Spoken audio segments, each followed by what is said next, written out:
Hi, this is Blake Davenport with the Davenport Group in Long and Foster, bringing you this week's real estate tip of the week.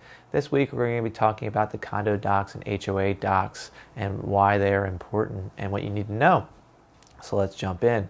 So if your home is in an HOA, that means you own the home outright, you own the roof, you own the exterior, it's a fee simple house, but then maybe it's an HOA where they maintain the grass and they maintain the common areas. That's an HOA. Condo association is very similar, except in a condo association, you only own inside the unit. It's typically condo or high-rise condo buildings. That is a condo association, but they do have townhome condo associations as well. It just means you only own inside the unit, and then they pay to maintain the roof and the exterior and then the common areas. But similar in structure. But what I really want to talk about today is when you write a sales contract or you write an offer to buy a house in in this area, in the DC metro area, there is a condos section, condo doc section, and an HOA doc section that's basically saying this property is in a condo association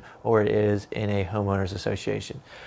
It's not necessarily say which association it's in.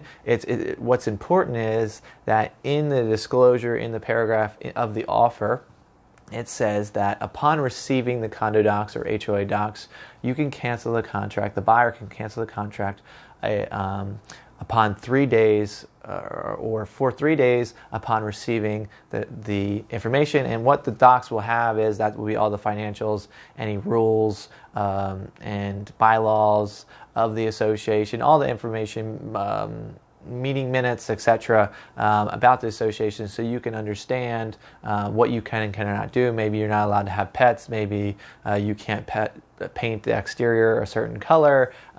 It basically outlining the rules and kind of what the HOA or condo association provides. Why that's important is because maybe looking at their financials, maybe the condo association is $4 million in debt, and that's not a good investment, and that the condo fees or HOA fees are going to go up the next year. So that's a potential risk to you. So that's why you're kind of given 3 days to review them and look through them. But one of the greatest things about it is, say, you have the home inspection or you have the appraisal, all of that gets waived or passed through, and you can't walk away for that. But you can still, if you haven't gotten HOA docs or you're within that 3 day period, you can walk away. So it's a great, in terms of being a buyer, it's a really great protection point, and they have to deliver, the seller has to deliver to you within 14 days.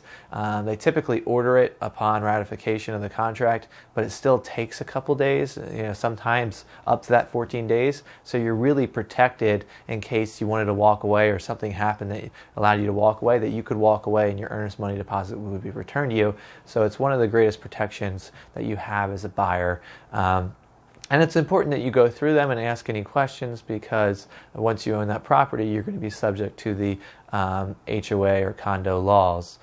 So very important when buying a house. So it's important to know that those paragraphs in the contract really do protect you as a buyer. So thanks again for watching this week's real estate tip of the week. If you'd like to learn more about the buying process, click the link below to learn more. Thanks again. Bye-bye.